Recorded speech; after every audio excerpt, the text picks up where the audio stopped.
All right, so this is the yard that we're chronicling.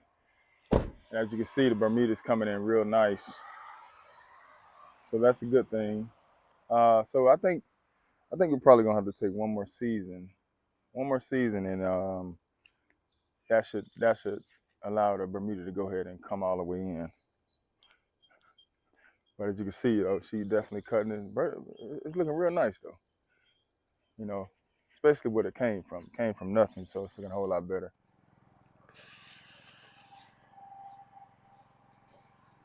Look at that crabgrass, Dallas grass. It's like 7:49 in the morning, well 7:50, almost 8 o'clock. I had to ride about 40 miles to get over here from the other side of Atlanta, but it's cool because all of our work is, for the most part, on this side of town today. Blue violet. All right, so now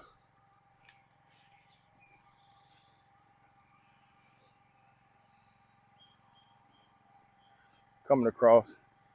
I know some people may look at us and wonder why do we treat when it's hot outside. And one thing you have to know is just because it's hot don't mean that you don't treat the lawn.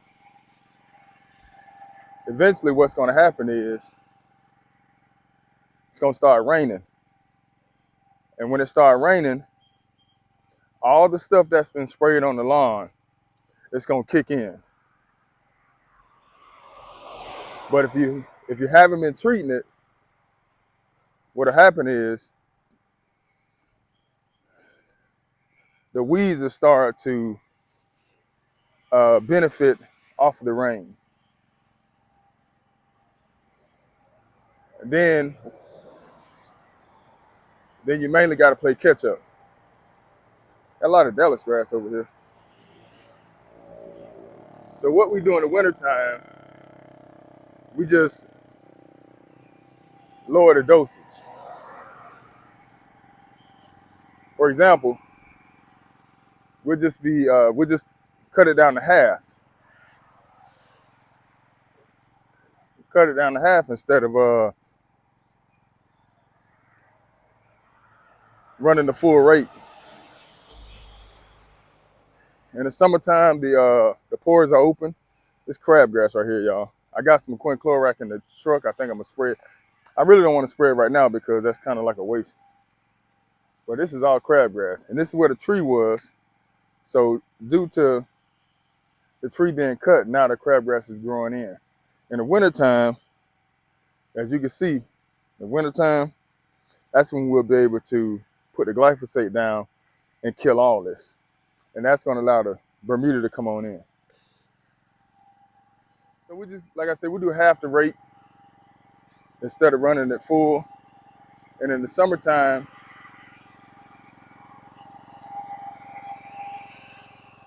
it does, the pores are definitely open on the lawn. So you don't want to run the full rate. You want to cut it in half. So if you're using, in a 200-gallon tank, if you're running 200 gallons with 5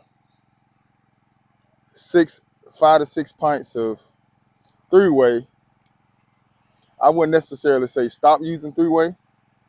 I would say just cut it down to half. Because if you got 200 gallons and you only got 3 pints of three-way, it's going to kind of water it down. Good morning. It's going to kind of water it down. Yes, ma'am. It depends on the lawn. Could you take a picture of my truck? Take a picture of my truck and send me your address and I can do an area estimate for you. All right? All right, you're welcome. Yeah, so I wouldn't, like I said, I wouldn't necessarily go completely uh, not using herbicides and pesticides at all for the lawn in the summertime. What I do is I just cut it in half. If you cut it in half, then you got a better shot of staying on top of the weed control. I mean, that's a lot of what's the name right here? A lot of Dallas grass, but that's to be expected. Eventually what's gonna happen is all this Bermuda gonna start spreading. One more season, like that Lespedeza down there. One more season, then we'll be able to get it all under control. One more season. Because we just need this one more season. Like you see the monkey grass is gone down there. You see it? It's all brown. So we got rid of that.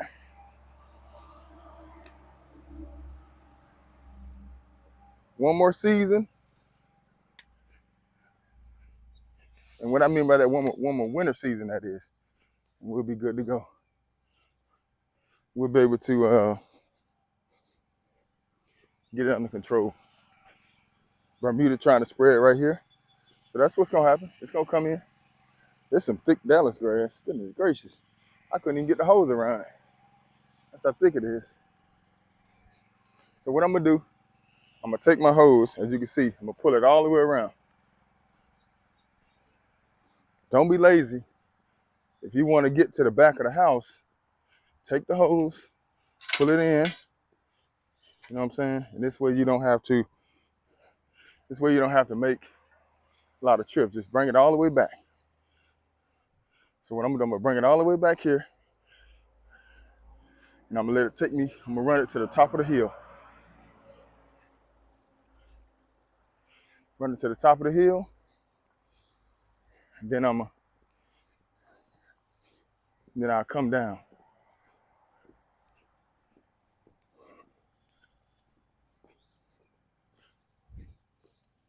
And once I come down, and that's it. All I gotta do is go ahead and wind up.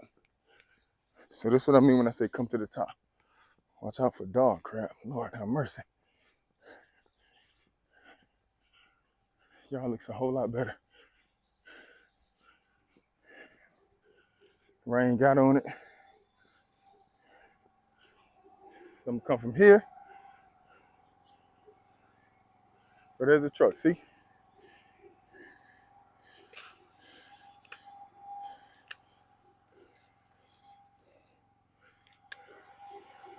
So we're gonna stop from here, turn around, 5 steps, 1, 2, 3, 4, 5, come back.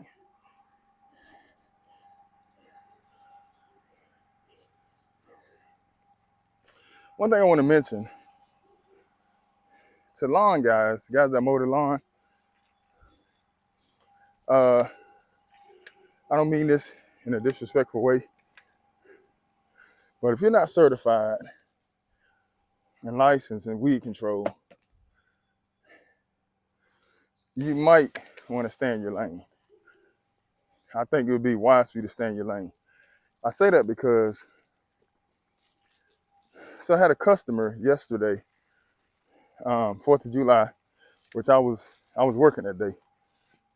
But I had a customer tell me that she didn't need me to come because her gardener or her lawn guy said that it was too hot and the lawn don't need to be treated.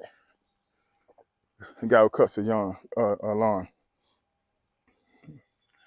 And what you have to understand, it does get hot, but at the same time, as a weed control guy, I'm not gonna take money out your mouth. I'm not gonna take food out your mouth. I don't care if the grass don't need to be cut. Only thing I might say is raise the deck up, because I used to cut grass before, and I know in the summertime you want to raise up the deck. But I'm not gonna tell a customer that the yard don't need to be cut. You know what I'm saying? Because I know sometimes lawn guys, I don't know your situation. However, at the same time, you don't know my situation. And you have to trust and understand that I know, or we, for the most part, lawn companies, not necessarily the big ones, but small guys like myself, we take pride in our work. So we're gonna do the things necessary to make sure when we put stuff on the lawn, it's gonna benefit the customer. So you shouldn't be telling people, well, the lawn don't need to be treated. You don't know what needs to be done to the lawn, and you don't know how we mix, what the rate is as far as what I mix. Like I said earlier, I cut my stuff down to half in the summertime. So guess what? The lawn is still getting nutrients, weeds are still getting killed, and at the same time, every morning, whether hot or cold, there's going to be dew on the lawn. And since it's dew on the lawn, you know what that means? The lawn is still getting some type of water. So just kind of, worry about what you got going on. If you're cutting grass, worry about cutting grass. If I'm doing weed control, I'm gonna do weed control, because ultimately we work together. And it's enough for all of us out here. But this is the field that we are certified in. And as a matter of fact, we have to have 10 credits every 5 years for the rest of our lives. So we're going to college consistently. We'll be going to college or getting courses on this thing for the rest of our lives. So it's not just, like cutting grass. Anybody can grab a lawnmower and jump in this. No, you got to know what you're doing. So just understand, I know what I'm doing. And not saying all lawn guys do this, mowing guys do this, because I was a mowing guy. And I never hated on nobody. I never got out. I always stayed in my lane. So that's what I say, stay in your lane, trust and believe that most of us know what we're doing. But other than that, let's work together. Well, that's it on this lawn, y'all. As you can see, that Dallas grass is pretty tough right there. Sit on this lawn.